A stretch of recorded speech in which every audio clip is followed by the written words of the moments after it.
Sir வணக்கம் sir. வணக்கம் ஹரி. அமைச்சர் தர்மேந்திர பிரதான் பதவி ராஜினாமா செஞ்சுருக்கார் அவருடைய பதவியை. அதுக்கு காரணம் நடிகை ஜோதிகா அவர்கள் போட்ட ஒரு பதிவுனால தான் அவர் ராஜினாமா பண்ணதா ஒரு நியூஸ் போயிட்டுருக்கு. எப்படி சார் இது? யாருங்க இதெல்லாம் கிளப்பி விட்டுறது? யாருங்க இதெல்லாம் ஏங்க கிட்டத்தட்ட ஒரு மாதமாக ஒரு பதவி விலகணும்னு ஒரு பக்கம் டெல்லியில் உண்ணாவிரதம், மாணவர்கள் கடுமையான போராட்டம். இங்கே பார்த்தீங்கன்னா இந்த கம்யூனிஸ்ட் கட்சி டி நகரில் உள்ள பாலன் நிலையத்தில் அவ்வளோ கூட்டம் உட்காந்துட்டு போராட்டியிருக்காங்க. ஜோதிகா போட்ட ஒரு பதிவு போட்டாங்க, தர்மேந்திர பிரதான் ராஜினாமா பண்ணணும்னு ஒரு பதிவு ஒன்று போட்டிருக்காங்க. சில விஷயங்கள்லாம் போட்டு உடனே அவங்க போட்டது நான் பதிவு போட்டதுனால தான் அவர் விலகிட்டாருன்னு. இது சீரியஸாக கேட்குறீங்களா கிண்டலுக்காக கேட்குறீங்களான்னு தெரியல. ஆனால் இவர் பதவி விலகினதுனால பிரச்சனை தீர்ந்து போய்விட்டதா அப்படின்ற ஒரு விஷயம் இருக்குது. ரெண்டாவது, இதில் நீட்டை பற்றி புரிதலே இல்லாமல் சில பேர் இதுக்கு ஆதரவும் கொடுக்குறாங்க, போராட்டத்து காலத்திலே இருக்காங்க. அதுதான் ரொம்ப எனக்கு பெரிய ஆச்சரியமாக இருக்குது. இப்போ நீட்டை பேன் பண்ணி சொல்ல அவங்க யார், இந்த கரப்பாம்பூச்சி கட்சி, அதில் உள்ள சில சட்ட திருத்தங்களை நீங்கள் மாறுதல் பண்ணுங்கன்றாங்க அவங்க. ஏன்னா நீட்டை கொண்டு வந்ததே காங்கிரஸ் தாங்க.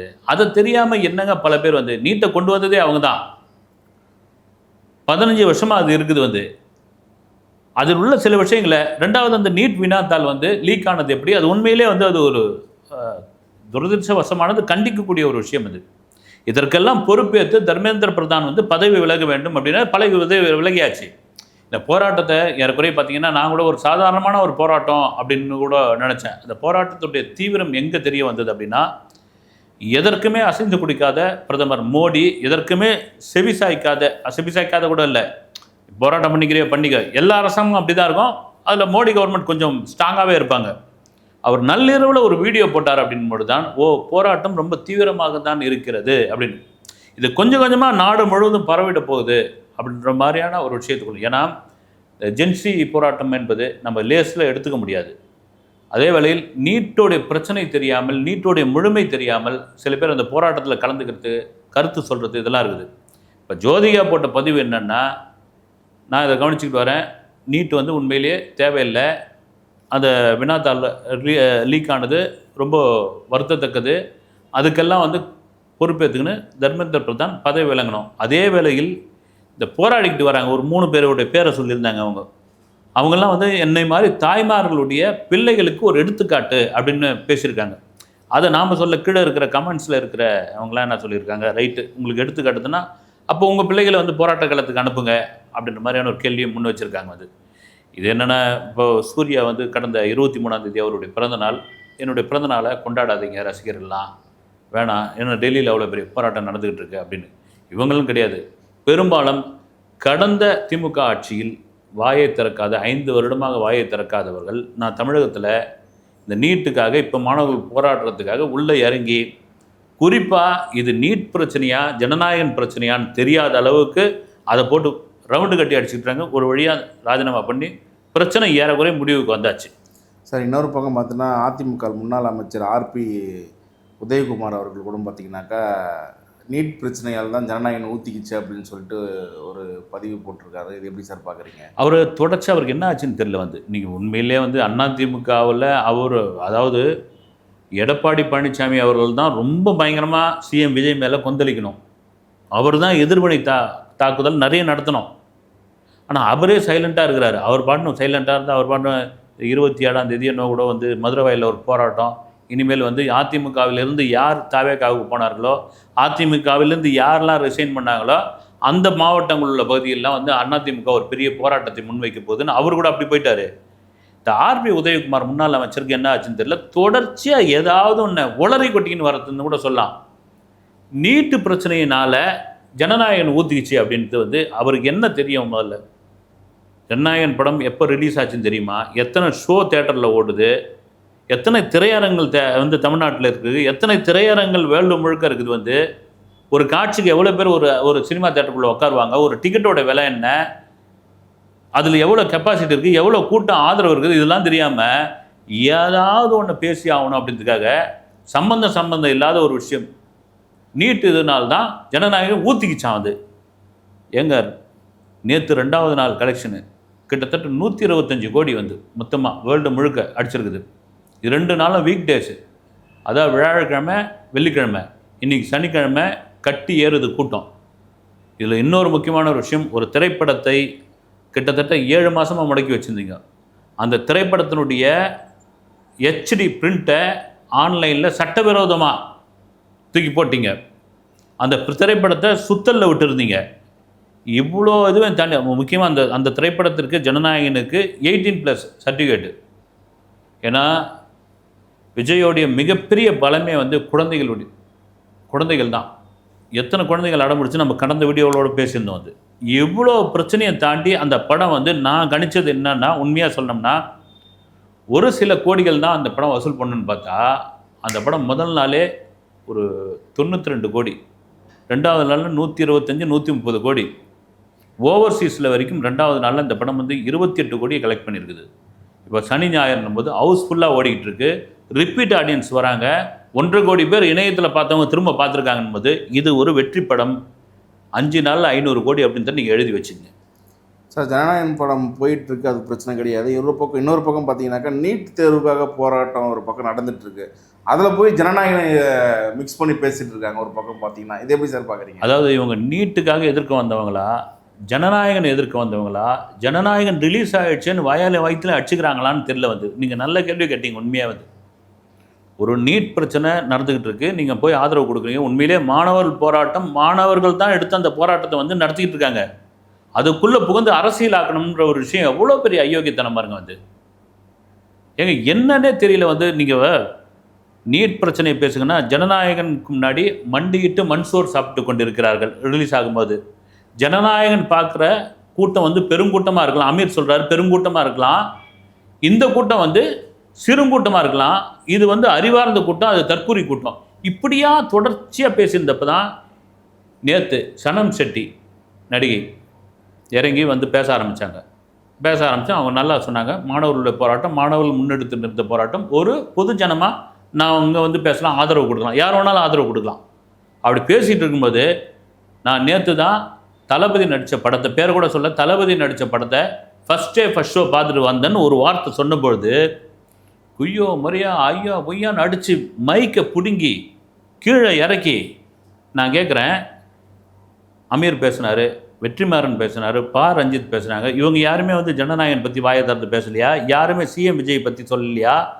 சனம் செட்டி நான் ஒரு படம் பார்த்தேன், தளபதி நடித்த படம், பேரை கூட சொல்ல, அந்த படத்தோட பேருக்கு சொல்ல, ஃபஸ்ட் ஷோ பார்த்தேன் அப்படின்னு சொன்னது உங்களுக்கு வலிக்குது அப்படின்னா, இது உண்மையிலே நீங்கள் கேட்குற மாதிரி இது நீட் எதிர்ப்புக்கான போராட்டமா? இங்கே பேச வந்தவர்கள் நீட் எதிர்ப்புக்காக தான் பேச வந்திருக்காங்களா, அல்லது மோடி அரசாங்கத்தை விமர்சனம் பண்ண வந்தவங்களா, அல்லது விஜய் அரசாங்கத்தின் மீதான காழ்ப்புணர்ச்சியில் காண்டில் பேச வந்தவர்களா, பேசினார்களா என்பது அப்பட்டமாக மக்களுக்கு தெரியுது. இன்றைக்கி சோஷியல் மீடியாவில் மக்கள் ஆக்டிவாக இருக்கிறாங்க. வந்து அதை தான் வந்து கீழே அந்த நடிகை சனம் செட்டி உடனே சனம் செட்டி வந்து என்ன பண்ணுறது, உங்களுக்கு எதிர்வினை பண்ண தெரியலன்னா, சனம் என்பது உங்கள் பெயர், செட்டி என்பது என்ன, சரி ஜாதி பேர், கர்நாடகாவை சேர்ந்தவர்கள் அவங்க வச்சுப்பாங்க. வந்து சனம் செட்டி, சனம் கவுடா, சனம் ராவ் இப்படி வச்சுப்பாங்க அவங்க. இதில் போய் எதிர்ப்பு தெரிவிக்கிறதுக்கு என்ன வந்து? அதாவது அதுதான் நீ சொன்ன மாதிரி வந்து இது ஒட்டுமொத்தமாக நாம் எதிர்பார்க்காத ஒரு ஆள் சிஎம் வந்து உட்காந்துட்டாரு. அந்த காண்டோடைய வெளிப்பாடு தான். எந்தெந்த சந்தர்ப்பங்கள் எந்தெந்த இடம் கிடைக்குமோ அங்கங்கெல்லாம் பேசிகிட்டு இருக்காங்க. நீங்கள் 5 வருஷம் என்னப்பா பண்ணீங்க, வாயே திறக்கலையே அப்படின்றத தான் பொதுமக்கள் கேட்குற மிகப்பெரிய கேள்வி. நம்ம வந்து நாம் கேட்குறது இதுக்காண்டி இல்லை, மக்களே கேட்குறான். மக்களுக்கு எல்லாமே தெரியுதுங்க. நீங்கள் மக்களை முன்ன மாதிரி ஏமாற்றவே முடியாதுங்க. தெளிவாக இருக்கிறாங்க. எல்லாருக்கையும் ஆண்ட்ராய்டு ஃபோன் இருக்குது, எல்லாருக்கையும் இன்ஸ்டா இருக்குது, எல்லாரும் ஃபேஸ்புக்கில் இருக்கிறாங்க. முக்கால்வாசி பேர் இல்லை. அவங்க என்ன நாட்டு நடப்பு ஒரு மெயின் ஸ்ட்ரீம் மீடியாவில், ஒரு பிரிண்ட் மீடியாவில் வர்றதுக்கு முன்னாடி இவன் நியூஸை சொல்லிடுறான். அந்த அளவுக்கு தெளிவாக இருக்க, அந்த அளவுக்கு விஞ்ஞானம் ஆகிப்போச்சு. நீங்கள் பழையபடியே வச்சு பேசிகிட்டு இருந்தீங்கன்னா 50 ஆகுது, அதுவாகுது, இதுவாகுதுன்னு இருப்பாங்கல்ல, அது மாதிரிலாம் இல்லை. வந்தியா ரத்தன சுருக்குமா இப்போ விஜய் பேசுகிற மாதிரி தெரிப்பாக பேசிட்டு சொல்ல வேண்டிய கண்டென்ட் சொல்லிட்டு கிளம்பு தம்பி, நான் உங்களுக்கு வேலை இருக்குது அப்படின்ற அளவுக்கு ஆகிப்போச்சுது. அதனால் ஏமாற்ற முடியாது. இவங்க பிடிச்சிக்கிட்டு திரும்பவும் சிஎம் விஜய் மீதும் தாபாக மீதும் விமர்சனம் செய்வதற்காகவே வந்தது மாதிரி தான் தெரியுது. இன்னொரு பக்கம் பார்த்தீங்கன்னாக்கா ரஞ்சித் அவர்கள் தாவேக்காவுடைய தலித் அமைச்சர்களை பற்றியும் ஒரு புகார் ஒன்று வச்சுருக்காது. எப்படி சார் பார்க்குறீங்க? இந்த புகார்னு சொல்கிறத விட அமைச்சர் ராஜ்மோகன் அவர்கள் தலித் என்பதே அவர் எழும்பூர் தொகுதியில் நிற்கும் போது தான் தெரியும் அப்படின்றார். வந்து இதை வந்து நான் என்ன சொல்கிறேன்னா 8 தலித் அமைச்சர்கள் இருக்காங்க. ரஞ்சித் என்ன சொல்கிறாரு, 8 தலித் அமைச்சர்களில் ஒருத்தர் வந்து சமூக நீதித்துறை அமைச்சர் வன்னியரசு, தோழர் வன்னியரசு தவிர மீதி யாரும் இந்த தலித் சமுதாயத்திற்கு எதுவுமே செய்யாதவங்க, முன்னிருந்து நிற்காதவங்க, குரல் கொடுக்காதவங்கன்றாரு. இந்தியாவிலே இந்திய அரசியல் வரலாற்றிலேயே ஒரு ஜாதி ஒரு மதம், நீங்கள் மதம் கூட விட்டுருங்க, துளியளவும் ஜாதி பார்க்காமல் ஒரு தேர்தல் நடந்ததுன்னா இந்த 2026 தேர்தல் ஒரு ஜாதி பார்க்காமல் ஓட்டு போட்டாங்க அப்படின்னா அது தாவேகாவிற்கு போட்ட ஓட்டு தான் வந்து. உண்மையிலே இவங்கெல்லாம் சொன்ன உண்மையிலே எனக்கு ராஜ்மோகன்லாம் அவர் அமைச்சர் ராஜ்மோகன்லாம் யாருன்னு எனக்கு தெரியாது. இவர் சொல்கிறாரு அதே போல தான் வந்து யாரையுமே அப்படி பார்க்கவே இல்லை, மக்களே பார்க்கல. மக்களே ஏன்னா ஒரு திருப்பூரில் இருக்கிற எம்எல்ஏ வந்து சலூன் கடை வச்சுருக்காரு, ஒருத்தர் வந்து சலவை தொழிலாளி. இது நான் இதுக்காக சொல்ல, ரொம்ப விளிம்பு நிலையில் இருந்த வந்த மக்களை வந்து அவங்கள வந்து அதிகார மையத்துக்குள்ளே கொண்டு வந்து விஜய் வச்சுருக்காரு. இந்த ஓட்டெல்லாம் எப்படி வந்ததுன்னா, இவர் வந்து எங்கள் வேட்பாளர் நட்டையா குட்டையா, இவர் வந்து இந்த ஜாதியா அந்த ஜாதியா எதையும் நான் பார்க்கலங்க. விஜய் என்ற அந்த ஒற்றை மனிதனுக்காக கிடைத்த அந்த வாக்கு தான் அது. அது எல்லாம் அந்த அமைச்சர்கள் அந்த எம்எல்ஏக்கள் புரிஞ்சு வச்சுருக்காங்க. அது அதனால தான் அவங்க எங்கேயாவது நான் வந்து நாங்கள் வந்து தலித்துக்கு எதிரானவர்கள், தலித்துக்கு ஆதரவாளர்கள் எங்கேயும் அவங்க ஒரு இடத்த கூட பேசவே இல்லை. அப்போ நீங்கள் என்ன பண்ணுறீங்க, நீட் பிரச்சனை பேச வந்த இந்த இடத்தில் திட்டமிட்டு ஒரு சாதியை ஏற்படுத்துறீங்க பார்த்தீங்களா. நான் கேட்குறேன், ரஞ்சித் கேட்குறேன், இந்த தேசிய விருது நடந்தது இப்போ, உங்கள் படத்துக்கு தங்கலான் படத்துக்கு கொடுக்கணும்னு என்ன விட்டுருங்க, எவ்வளோ பேர் இந்த சோஷியல் மீடியாவில் உங்களை என்ன அப்படியா பார்த்தாங்க? உங்கள் மீது உள்ள விமர்சனமே என்னென்னா நீங்கள் ஒரு ஜாதிய ரீதியான படம் எடுப்பவர் அப்படின்ற ஒரு விமர்சனம் இருக்குது.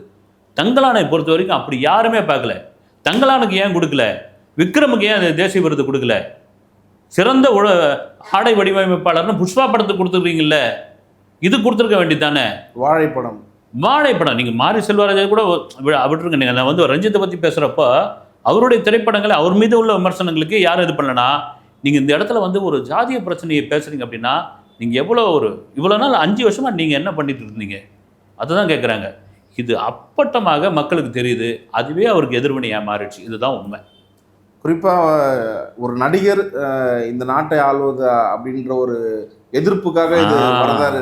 அதே தான் ஹரி, நீங்கள் கரெக்டாக சொன்னீங்களே, ஒரு நடிகை எப்படியா நாட்டை ஆளலாம், இதுதான் அவங்களுக்கு குத்துது குடையுது. அதுவும் சினிமாக்குள்ளே இருக்கிறவங்களுக்கே குடையுது அப்படின்னா, இன்னைக்கு கூட பாருங்கள், நேற்று இந்த டைரக்டர் ராஜமுருகன் ஜோக்கர் குக்கு இந்த மாதிரியான படங்கள்லாம் எடுத்தவர், அவர் பார்த்திங்கன்னா அவர் வந்து முதலமைச்சருக்கு எதிராகவும் அல்லது வந்து ஜனநாயகன் பட பிரச்சனையாகவும், ஏன்னா ஜனநாயகனுக்கு எப்படி நீங்கள் படம் பார்த்துட்டு ரீல்ஸ் போடுறீங்களோ ஒரு ஜென்சி கூட்டம், இந்த போராட்டத்து காலத்துக்குள்ள நீங்கள் வரீங்கன்னா ஏங்க மறுபடியும் நீங்கள் ஏங்க ஜனநாயகனை கொண்டு வந்து எழுக்கிறீங்க, நீங்கள் சினிமாவில் தாங்க இருக்கிறீங்க. இவர்கள்லாம் ஒரு காலத்தில் விஜய் புகழ்ந்தவர்கள் தான். இப்போ விஜய் நடிக்க போகிறாரு அப்படின்னா நீங்கள் வாங்க கதை சொல்லுங்கன்னு சொல்லாமலாம் இருக்க போகிறீங்க. நான் சொல்கிறேன், அமீர் ஆகட்டும், ரஞ்சித் ஆகட்டும், வெற்றிமாறன் ஆகட்டும், ராஜமுருகன் ஆகட்டும், ஒருவேளை நான் நடிக்கிறேங்க இனிமேல் வாங்க நீங்கள் 4 டைரக்டரில் வந்து எனக்கு கதை சொல்லுங்கன்னா, அதெல்லாம் உங்களுக்கு யாருங்க சொல்ல போகிறோம்? நீங்களாம் உங்கள் கூட இருக்கிறவங்களாம் தற்கூறிங்க, உங்களுக்கு ஓட்டு போட்டவங்களாம் தற்கூறி பசங்க, ஜனநாயகன் படத்தை பார்க்க போனாலாம் முட்டாள்கள், உங்களுக்கு யாருங்க நாங்களாம் கதை சொல்ல போகிறோம்? நீங்கள் சொல்லவா போகிறீங்க? முதல் ஆளாக விழுந்தடிச்சுன்னு போய் நிற்க போகிறீங்க. ஏற்கனவே கதை சொன்னவர்கள் தான் நீங்களாம். அதனால் ஒரு நடிகன், நீங்கள் சொல்கிற மாதிரி ஒரு நடிகன் வந்து உட்காந்துட்டானேங்க அப்படின்னு, ஏன் நடிகன் நாளாடக்கூடாதா? நீங்கள் ஜனநாயகன் படத்திலே பாருங்கள், ஒரு காட்சியில் எம்ஜிஆர் வந்து கிராஃபிக்ஸில் வந்து ஒரு ஷார்ட்டே கொடுப்பார். நாம் சொல்லலை, இது கிரிஞ்சு, இது வந்து பூமர்னு சொல்லலாம். தியேட்டர் அல்லோகல்லப்படுது. அப்போ எம்ஜிஆருடைய இடத்தில் தானே உங்களுக்கு மக்கள் வச்சு அவரை பார்த்துருக்காங்க. அதுதானே உண்மை. இப்போ விஜய் என்ன நினைச்சிருப்பார், அப்படி ஒரு நல்ல ஆட்சியை கொடுத்த அந்த பொன்மனச்செம்மல் புரட்சி தலைவர், அவரை மாதிரி நம்ம ஒரு பேர் எடுக்கணும், இந்த மக்கள் மத்தியில் மக்கள் திலகம் இன்னைக்கு கொண்டாடிக்கிட்டு இருக்காங்களே அப்படின்னு நம்ம பேர் எடுக்கணும். இந்த நாற்காலி நமக்கு ஒன்றும் சும்மா கொடுக்கல, இந்த மக்கள் கொடுத்துருக்காங்க, 1,72,00,000 பேர் வாக்களித்து கொடுத்துருக்காங்க அப்படின்போது நடிகர் நடிகர் வந்து நாற்காலியில் உட்காந்துட்டார் என்ற காண்டில் தான் இப்படியாப்பட்ட விமர்சனங்களை கொடுத்துருக்காங்க. அந்த விமர்சனங்கள் எல்லாம் அவரை ஒன்றும் செய்யாது. குறிப்பாக சிஎம் விஜய் அவர்கள் வந்து வடபழனியில் இருக்கிற ஒரு திரையரங்கில் வந்து ரசிகர்களோட படம் பார்க்க போகிறதா ஒரு நியூஸ் போயிட்டுருக்கு. இது உண்மையா சார்? இல்லை, இதெல்லாம் சும்மா கிளப்பி விட்றதுக்கு. அது என்ன, அதுக்கு ஒரு காரணம் என்ன தெரியுமா சொல்லியிருக்காங்க? அவர் வந்து படம் பார்க்குறதுனால உண்மையிலேயே ரசிகர்களோடு வந்து பார்க்குறாருன்னா ஒரு சரி வரவேற்கும், முதல்வர் வந்து ரசிகரோடு பார்க்குறாருன்னு. அதே வேலை அங்கே வந்து கூட்டம் சேரும், சட்டம் ஒழுங்கு பிரச்சனை வரும். சட்டம் ஒழுங்கு பிரச்சனை என்னென்னா வந்து போலீஸ் பாதுகாப்பு வரும், வாகனங்கள் நிறுத்தக்கூடாது, டேக் டைவர்ஷன் கொடுப்பாங்க, எக்கச்சக்கமான கூட்டம் வரும், மீடியா வந்து குஞ்சு போயிடும். இதுக்கு என்ன காரணமாக அவங்க சொல்லியிருக்காங்கன்னா, ஜனநாயகன் படத்துக்கு கூட்டமே இல்லையாம். அந்த கூட்டமே இல்லாதனால அதை ஹைப் பண்ணுறதுக்காக, இந்த கூட்டத்தை வர வைக்கிறதுக்காக முதலமைச்சர் வந்து வடமாநில உள்ள ஒரு தியேட்டரில் போய் அவர் படம் பார்க்க போகிறாரு, அதை விளம்பரப்படுத்த போகிறாரு. அடுத்தடுத்த ஷோ அடுத்தடுத்த நாட்களில் இந்த விளம்பரம் வந்து அது பெரிய உதவியாக இருக்கும். எங்க உங்களுக்கு நான் சினிமா நிருபராக ஒரே ஒரு விஷயத்தை மட்டும் சொல்லிக்கிறேன். விஜய் ஒரு படம் நடிச்சிட்டாருன்னு வச்சுங்க, இந்த டப்பிங் பேசி முடிச்சிட்டாருன்னா இந்த ஃபஸ்ட் காப்பி பார்க்குறது, ரஷ் பார்க்குறது அதெல்லாம் பார்க்கவே மாட்டாப்புல. ரிலீஸ்க்கு முன்னாடி ப்ரீவியூ போட்டு காமிப்பாங்க, அந்த ப்ரீவியூவில் தான் உட்காந்து பார்ப்பார் ஃபைனல். அவர் எனக்கு தெரிஞ்சு பார்த்தது 2 முறை அடுத்தடுத்த முறை ரிலீஸ்க்கு முன்னே பார்த்த படம் வந்து ஜனநாயகன் தான். ஏற்கனவே ஒரு முறை பார்த்தாச்சு அவர் கம்ப்ளீட்டாக. இப்போ இந்த ரிலீஸ்க்கு முன்னாடி நம்ம இயலிசை நாடகமன்ற வளாகத்துக்குள்ள ஒரு தேட்டர் ஒன்று இருக்குது, தாகூர் திரையரங்கம். அந்த தேட்டருக்குள்ளே போய் அவங்க அப்பா அம்மாவோட உட்காந்து கட்சி முக்கிய அமைச்சர்களோட உட்காந்து படம் பார்த்துருக்கு. நீங்கள் ஏங்க நம்ம சபாநாயகர் ஜேடிசி பிரபாகர் சத்யம் தேட்டரில் சென்னை ராயப்பேட்டையில் உள்ள சத்யம் தேட்டரில் படம் பார்த்துட்டு வெளியே வந்து மீடியா கேட்குறாங்க, எப்படிங்க இருந்தது அப்படின்னு கேட்குறாங்க. அவர் வந்து எம்ஜிஆருடன் பயணித்தவர், வந்து எம்ஜிஆருடைய குட் புக்கில் இடம் பிடிச்சவர். எனக்கு ஒரு மகள் இருந்திருந்தால் ஜேடிசி பிரபாகருக்கு அவள் கட்டி கொடுத்துருப்பான்னு எம்ஜிஆர் வந்து சொன்னவர். இது அவ்வளோ நல்ல தங்கமான பையன் அவர் அப்படின்னு. அவர் என்ன சொல்கிறாருன்னா, உலகம் சுற்றும் வாலிபன் ஒரு திரைப்படம், அந்த திரைப்படத்தில் எம்ஜிஆர் நடித்து முடித்தவுடன் அரசியலுக்குள்ளே வரேன், தனி கட்சி ஆரம்பிக்கிறேன்னு சொல்லிட்ட போது என்னென்னலாம் அந்த படம் வரக்கூடாதுன்னு அமக்கலம் பண்ணாங்க. வந்து அந்த படத்தை ரிலீஸ் பண்ண இப்போ மாதிரி சோஷியல் மீடியாலாம் அப்போ கிடையாது. மதுரையில் வந்து ஒரு திமுக நபர் ஒருத்தர் வந்து ஒரு பிரமுகர், இந்த படம் மதுரையில் மட்டும் உலகம் சுற்று வாலிபன் ரிலீஸ் ஆகிடுச்சுன்னா நான் சேலை கட்டின்னு மதுரையை சுற்றி வரேன்னு சொன்னார். நூற்றுக்கணக்கான ஆயிரக்கணக்கான சேலைகளை எம்ஜிஆருடைய அபிமானிகள், எம்ஜிஆருடைய ரசிகர்கள் போஸ்டரில், அப்போ கொரியர்லாம் கூட கிடையாது, போஸ்டரில் புடவே அமைச்சிட்டு இருக்காங்க, வந்து கட்டிக்கிடா அப்படின்னு. அவ்வளோ தடைகளை தாண்டி அந்த படம் வந்தபோது நான் வந்து முதல் காட்சி ஃபஸ்ட் ஷோ எப்படி அந்த படத்தை பார்த்தனோ அதே உணர்வை தான் ஜனநாயகன் எனக்கு ஏற்படுத்தியிருக்குன்னு அவர் வந்து ஜேடிசி பிரபாகர் சபாநாயகரை கூறியிருக்கார். அதுதான் நிஜம். அது எப்படி அந்த படத்தை வெளியே வரக்கூடாதுன்னு சுத்தல விட்டாங்களோ அதே மாதிரி நிலைமை தான் இது. எல்லாம் வந்து விஜய்க்கு ஃபேவராக மாறும் என்பதில் மாற்றுக்கிறது கிடையாது. கருத்துக்கு ரொம்ப நன்றி சார். வணக்கம்.